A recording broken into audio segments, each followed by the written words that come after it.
अक्सर दो एग्जाम के बारे में बहुत सुनते हैं। पहला है जेईई और दूसरा है नीट। लेकिन क्या आप जानते हैं नीट एग्जाम किस लिए होता है और ये क्या होता है? अब बहुत से लोग ये बात जानते होंगे कि नीट का एग्जाम मेडिकल के लिए होता है, लेकिन इसके बारे में पूरी जानकारी शायद ही आपको होगी, है ना? अक्सर हमें इसके बारे में आधी अधूरी जानकारी मिलती है। तो आज की इस वीडियो में हम आपको नीट एग्जाम से जुड़ी हर जानकारी देंगे ताकि आप इसे समझ पाएं। तो आइए सबसे पहले जानते हैं कि नीट एग्जाम क्या होता है। इसके बाद हम आपको इससे जुड़ी हर छोटी से छोटी जानकारी देंगे। क्या है नीट एग्जाम? नीट इसका फुल फॉर्म है national eligibility cum entrance test.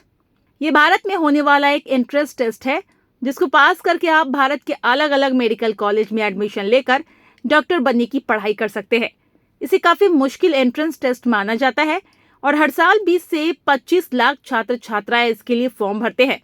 ये एक तरह का ऑब्जेक्टिव एग्जाम है जिसका आयोजन एनटीए यानी नेशनल टेस्टिंग एजेंसी के द्वारा कराया जाता है। तो अगर आप डॉक्टर बनना चाहते हैं तो इस वीडियो को ध्यान से देखिएगा, क्योंकि हम आपको डॉक्टर बनने के लिए एडमिशन कराने के लिए बेहद जरूरी एग्जाम नीट के बारे में सब कुछ बताने वाले हैं। एलिजिबिलिटी क्या है? अगर आप किसी भी बोर्ड से बायो के साथ 12वीं पास होनी चाहिए या फिर आप 12वीं में पढ़ रहे हुए होनी चाहिए। इसके अलावा आपका मिनिमम एज 17 साल होना चाहिए।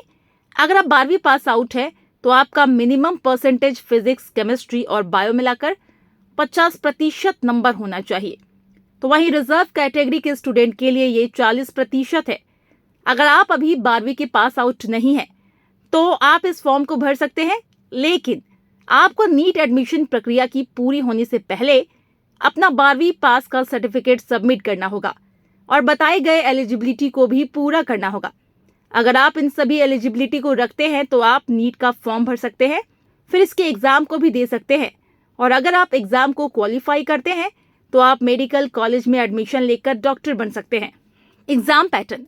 नीट के एग्जाम में आपको 4 विषयों से सवाल पूछे जाते हैं: फिजिक्स, केमिस्ट्री, मैथ, जूलॉजी और बॉटनी। सभी में आपको 45 क्वेश्चंस करने होते हैं, यानी कुल 180 सवाल और सभी सवाल के 4 अंक मिलते हैं, यानी कुल 720 नंबर। आपको कुल 200 सवालों में से 180 सवाल करना होता है। आप 20 सवाल छोड़ सकते हैं। इसका मतलब है सही जवाब पर आपको 4 नंबर मिलेंगे, तो वहीं गलत जवाब पर आपका 1 नंबर काट लिए जाएंगे। सवाल अनआंसर्ड रहने पर कोई मार्क्स नहीं काटे जाएंगे। इस पूरे पेपर को आपको 3 घंटे 20 मिनट के अंदर देना होता है। फिजिकल चैलेंज लोगों को कुछ अतिरिक्त समय दिया जाता है। अब बारी आती है फॉर्म कैसे भरे और कितने पैसे लगेंगे, जो कि काफी ज्यादा इंपॉर्टेंट है। इसका फॉर्म फरवरी के आसपास आता है और एग्जाम मई महीने में होता है। फॉर्म भरने के लिए आपको एनटीए की वेबसाइट पर जाना होगा और फॉर्म को सभी डिटेल्स के साथ अच्छे से भरना होगा। इसके अलावा आपको एग्जाम फीस पेमेंट भी करना होता है। वहीं जनरल कैटेगरी के आवेदकों को 1700 का भुगतान करना होता है, ओबीसी को 1600, तो वहीं एससी, एसटी और फिजिकल कैटेगरी के स्टूडेंट को 1000 का भुगतान करना होता है। इस फी पेमेंट को करने के बाद भी फाइनली अपना फॉर्म भरा पाएंगे। इसके बाद आपका एडमिट कार्ड आएगा और फिर आपको एग्जाम देना होता है। सिलेबस क्या है? सिलेबस की बात करें तो एनटीए के अनुसार आपका पेपर 11वीं और 12वीं के सिलेबस के अनुसार होता है। तो अगर आप अपनी 11वीं और 12वीं के सिलेबस को अच्छे से पढ़ते हैं, साथ ही नीट के सवालों को हल करते हैं और इसके सिलेबस को अच्छे से कवर करते हैं, तो आपका नीट का प्रिपरेशन लगभग हो जाएगा। टॉपर स्टूडेंट की माने तो इसके लिए आपको एनसीईआरटी की किताबों को अच्छे से पढ़ जाना होगा, क्योंकि यही से आपका बेसिक और फिर एडवांस भी क्लियर हो जाता है। अगर आप इसे अच्छे से पढ़ते हैं, इसके अलावा आप कई अलग तरह के साइड बुक भी ले सकते हैं जिसमें आपका कॉन्सेप्ट और क्लियर होगा। किन किन मेडिकल कॉलेजों में ले सकते हैं दाखिला?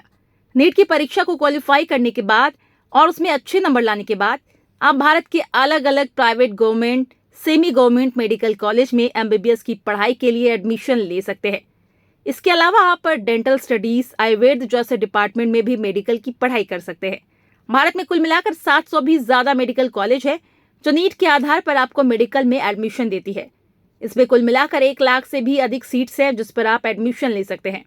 कैसे करें क्वालिफाई नीट एग्जाम? भारत में हर साल नीट की परीक्षा में 20 लाख के करीब बच्चे बैठते हैं। इनमें से कुछ हजार बच्चों का ही अच्छे कॉलेजों में एडमिशन हो पाता है।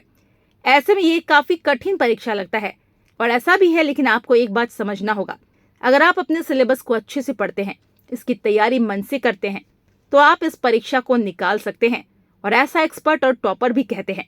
इसलिए आप इसके सिलेबस को अच्छे से समझें, इसे बेसिक से एडवांस लेवल तक पढ़ें, तब जाकर आप नीट के साथ किसी एग्जाम को निकाल पाएंगे। इसके लिए आप एनसीईआरटी और कुछ फेमस राइटर्स के बुक को पढ़ सकते हैं। ऐसा करके ही आप नीट के एग्जाम को क्वालिफाई कर पाएंगे और फिर एक अच्छे मेडिकल में एडमिशन लेके डॉक्टर बन पाएंगे। अगर आप सच में डॉक्टर बनना चाहते हैं दोस्तों, तो कमेंट बॉक्स में डॉक्टर जरूर से लिखिए। उम्मीद करती हूँ आप सबको ये वीडियो पसंद आई होगी। वीडियो पसंद आई हो तो इसे लाइक शेयर जरूर करें, चैनल को सब्सक्राइब कर बेल आइकन जरूर दबाएं। Thanks for watching.